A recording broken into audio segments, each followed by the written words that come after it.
दोस्तों आप सभी को फिर से आपके अपना परिवार माधव एनसीईआरटी क्लासेस में स्वागत है। दोस्तों कुछ दिनों से वीडियो नहीं आ रहा था, कुछ पर्सनल कारण था। तो अब जो है आपका हिंदी का क्लास कंटिन्यू हो चुका है।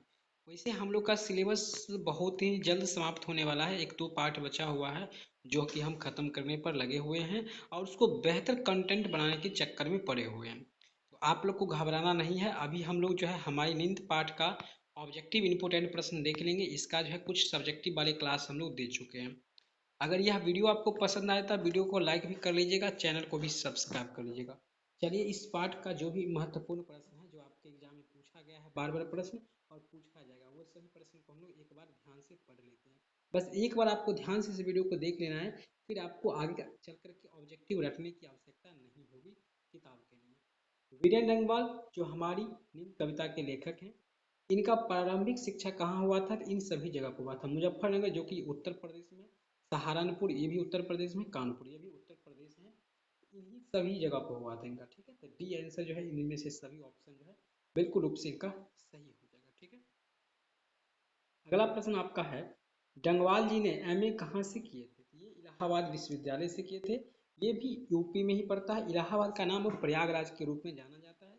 यह प्रश्न को भी आप याद रखिएगा यहाँ से इस तरह से। अगला प्रश्न है, डंगवाल जी ने कॉलेज में अध्यापन कब प्रारंभ किया? ये पढ़ना जो है कॉलेज में कब से शुरू कर दिए थे बेचारे? अध्यापन यानी पढ़ाने का काम कब शुरू कर दिए थे कॉलेज में? तो सन 1971, जब पाकिस्तान सॉरी बांग्लादेश आज़ाद हुआ था।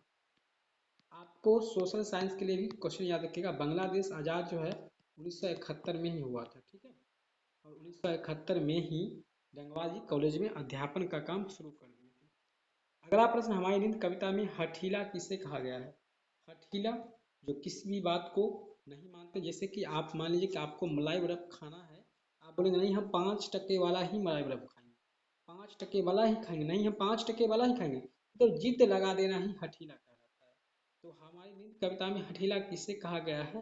बालक को, श्रमिकों को, प्रकृति को, जीवन को। चलिए इसका उत्तर क्या हो जाएगा हम लोग देख लेते हैं नीचे। इसका उत्तर हम लोग क्या जानते हैं? तो हठीला किसे कहा है? बालक को, जीवन को कहा गया है हठीला। ठीक है, ऑप्शन डी हो जाएगा। चलिए, कविता में देवी जागरण कहाँ हुआ था? बहुत ही अच्छा क्वेश्चन है और मोस्ट इम्पोर्टेंट है, वीवीआई प्रश्न है। कविता में देवी जागरण होता है ग्रामीण गरीब बस्तियों में होता है। ठीक है, ऑप्शन बी जो है बिल्कुल रूप से आपका उत्तर सही हो जाएगा, ऑप्शन बी। चलिए इसको याद कर लेना आप लोग को। ठीक है, छठा प्रश्न है, टिहरी गढ़वाल कहाँ अवस्थित है?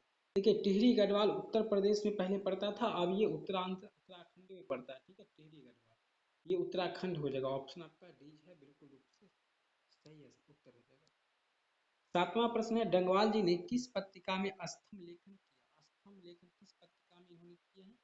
तो अमृत सागर, अमृत प्रभात, पीयूष प्रभात। तो आई थिंक यहाँ पर अमृत प्रभात या अमृत सागर हो जाएगा। हालांकि उत्तर नीचे दिया गया है, तो अमृत प्रभात ऑप्शन बी में हो जाएगा। किसने सभी साधन जुटा लिए हैं? तो लुटेरों ने जो थे, वो अत्याचारियों जिसको कह सकते हैं, इन्होंने सभी साधन जुटा लिए थे, ऑप्शन सी। नौवां प्रश्न है, कवि के अनुसार कई लोग ऐसे जो नहीं भूले हैं, किस चीज को नहीं भूले हैं? आदर करना, परिश्रम करना, पढ़ाई करना, इनकार करना। तो इनकार करना है, बहुत सारे ऐसा लोग हैं जो अभी भी नहीं भूले हैं इस पाठ के अनुसार, ऑप्शन डी। अगला प्रश्न, बीरेन लंगवाल को उपाधि दी गई थी, यानी किसकी उपाधि दी गई थी? तो डी लिट। डी लिट की उपाधि एक डिग्री होता है जो इनको उपाधि के रूप में दिया गया, जिससे नाम पे आगे गांधी लग जाता है, वैसे इनको उपाधि दी गई थी। डंगवाल जी को साहित्य अकादमी पुरस्कार किस रचना पर मिला था? दुष्चक्र में श्रेष्ठा, ऑप्शन बी। बहुत ही मोस्ट इम्पोर्टेंट क्वेश्चन है। दुष्चक्र शिष्टा से ही डंगवाल जी का यह हमारी नींद जो है पाठ लिया गया है। चलिए, हम जब नींद में होते हैं तब किसका जीवन क्रम पूरा हो जाता है? जब हम नींद में होते हैं तो एक कीड़ा होता है, कीड़ा जिसको हम लोग मक्खी कह सकते हैं, उसका जीवन चक्र पूरा हो जाता है, तो मक्खी हो जाएगा, ऑप्शन आपका सी। बहुत ही इंपॉर्टेंट क्वेश्चन है, वीवीआई प्रश्न। अगला है, कवि हमें क्या सलाह देते हैं? कवि हमें सलाह देता है कि नींद से सोने की, नींद से जगने की, पैर पसार कर सोने की, इनमें से कोई नहीं। तो नींद से जगने की सलाह दे रहे हैं, ऑप्शन आपका बी हो जाएगा। अगला प्रश्न है, वीरेंद्र लिंगवाल की उपाधि दी गई थी, डी लीट की ऊपर में ही हमने बता दिया है। हमारी नींद कविता कहाँ से ली गई है? प्रिय छात्र, अगर आप इस वीडियो को यहाँ तक देख रहे हैं तो भागिएगा नहीं, हम आपको इसका पीडीएफ फ्री में आपको डाउनलोड कैसे करना है ये ये भी बताएंगे और सब्जेक्टिव उत्तर भी बताएंगे। हमारी नींद कविता कहाँ से ली गई है, तो दुष्चक्र से लिया गया है। ठीक है, ये हम ऊपर में भी चर्चा कर दिए थे। 16 प्रश्न, हमारी नींद कविता में किसका जीवन क्रम पूरा हो जाता है, तो मक्खी का। ऊपर में अभी अभी हमने बताया था आपको, तो बहुत ही इजी है, क्लास को 1-2 बार कर लीजिएगा, बहुत आसान है। हमारी नींद कविता में नींद किसका प्रतीक है, देखिए नींद जो है ये सिंपल बात है, हमारी कविता में नींद जो है ये आलसी का प्रतीक है। ठीक है, अर्थात ये आलसी बनाता है लोग को, ये लेजी बना देता है। ठीक है, लेजी मतलब आलसी होता है।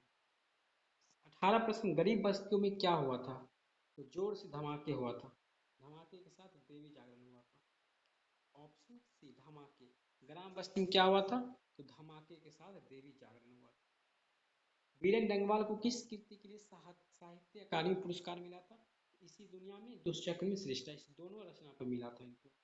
ठीक है, तो हालांकि ज्यादातर आपका बी ऑप्शन हो जाएगा, दुष्चक्र में श्रेष्ठा, ऑप्शन बी आपका सही उत्तर हो जाएगा। ठीक है, मेरी नींद के दौरान कुछ बढ़ गए थे, कुछ डैश बढ़ गए थे, कुछ इंच बढ़ गए थे, एक पौधा, एक पैर जो था, पेड़, पैर नहीं पेड़, ये कुछ इंच बढ़ गया था। ऑप्शन बी ये है आपका सही उत्तर हो जाएगा। अगला प्रश्न, नींद के दरमियान कुछ इंच कौन बढ़ गए थे, अभी अभी हमने ऊपर पढ़ा था, पेड़ जो है पेड़, ये कुछ इंच बढ़ जाता है, ऑप्शन सी हो जाएगा। अगला प्रश्न, किसने अपने कोमल सींगों से धकेलना शुरू किया है, तो यहाँ पे वैध हिरन मत समझेगा, बछड़े मत, अंकुर जो बीज का अंकुर जो होता है, पतला पतला निकला रहता है बीज का अंकुर, जो पतला पतला निकला रहता है, वो जो क्या करता है, वो कोमल सींगों से मिट्टी को धकेलना शुरू कर देते हैं। हमारी नींद के दरमियान पौधे कितने वृद्धि कर गए थे, यहाँ पर उत्तर में सूत्र दिया हुआ है, लेकिन आपको याद रखना है कुछ इंच। ठीक है, उत्तर कुछ गलती भी होता है। बीरेन डंगवाल का जन्म कब हुआ था, तो आज़ादी से 10 दिन पहले 5 अगस्त 1947 को उनका जन्म हुआ था। ऑप्शन आपका जो है ये ऑप्शन बिल्कुल रूप से सही है। अगला प्रश्न है, बीरेन डंगवाल का जन्म स्थान कहाँ है, कीर्तिनगर। ठीक है, करतारपुर या कीर्तिनगर, ऑप्शन ए आपका सही है। चलिए नेक्स्ट प्रश्न है, बीरेन डंगवाल की रचना क्या है, बीरेन डंगवाल जी की रचना कौन सी है, हमारी नींद। हिरोशिमा के रचनाकार कौन है, कमेंट करके बताइए। जनतंत्र का जन्म पढ़ा दिए हैं, इसका बताइए। अक्षर ज्ञान का अनामिका जी है, तो जो हमने पढ़ा दिया है, अगर आप रेगुलर क्लास देखते हैं तो कमेंट करके बताइए जनतंत्र के जन्म और हिरोशिमा के लेखक कौन है। अगला प्रश्न है, हमारी नींद कविता किस कविता संग्रह से ली गई है, दुष्चक्र में अस्पष्टा। वीरेन डंगवाल की कविता संग्रह क्या है, तो ये दोनों हो जाएगा, दुष्चक्र में संष्टा और इसी दुनिया में, इसी दुनिया में, यहाँ पर हो जाएगा इसी दुनिया में, कविता संग्रह इसी दुनिया में है, सॉरी बी ऑप्शन। इसी दुनिया में किसकी कीर्ति है, इसी दुनिया में किसकी कीर्ति है, तो वीरेन डंगवाल की। ऊपर में देखिए क्वेश्चन, नीचे होगा आंसर और क्वेश्चन के साथ। हमारी नींद कविता में कवि ने किसका उल्लेख किया है, तो नींद का किया है, नींद के साथ साथ गरीब बस्तियों का ये जो है वर्णन किए हैं, उल्लेख किए हैं। दोस्तों इस प्रकार से प्रश्न आपका समाप्त हो रहा है। वीरेन डंगवाल किस दैनिक पत्र के संपादकीय सलाहकार थे, मोस्ट मोस्ट इम्पोर्टेंट प्रश्न है, और ये प्रश्न बहुत ज़्यादा इम्पोर्टेंट है, इसका पूछने वाला है, तो हो जाएगा अमर उजाला। ठीक है, ऑप्शन आपका सी है, ये मोस्ट इम्पोर्टेंट क्वेश्चन। दोस्तों इस तरह से आपका सवाल खत्म हो रहा है। अगर आप इसका पीडीएफ डाउनलोड करना चाहते हैं, तो यहाँ कोना पे आपको 3 डॉट मिलेगा, इस पर क्लिक करके आप इसका पीडीएफ डाउनलोड कर सकते हैं। ठीक है, इसके अलावा आप लोग को गूगल पे आ जाना है और यहाँ पे सर्च कर लेना है, सब्जेक्टिव ऑब्जेक्टिव सारे विषय मिल जाएगा, माधव एनसीईआरटी क्लासेस। जैसे आप गूगल पे सर्च करेंगे तो आपके सामने नया पेज ओपन होगा, इस तरह का पेज ओपन होगा, इसमें Madhav NCERT classes home page पे क्लिक करेंगे, आपके सामने इस तरह के पेज ओपन हो जाता है। अब इस पेज पे आपको क्या करना है, इस 3 डॉट जो यहाँ पर दिख रहा है, इस 3 डॉट पे क्लिक करना है, सिंपल से।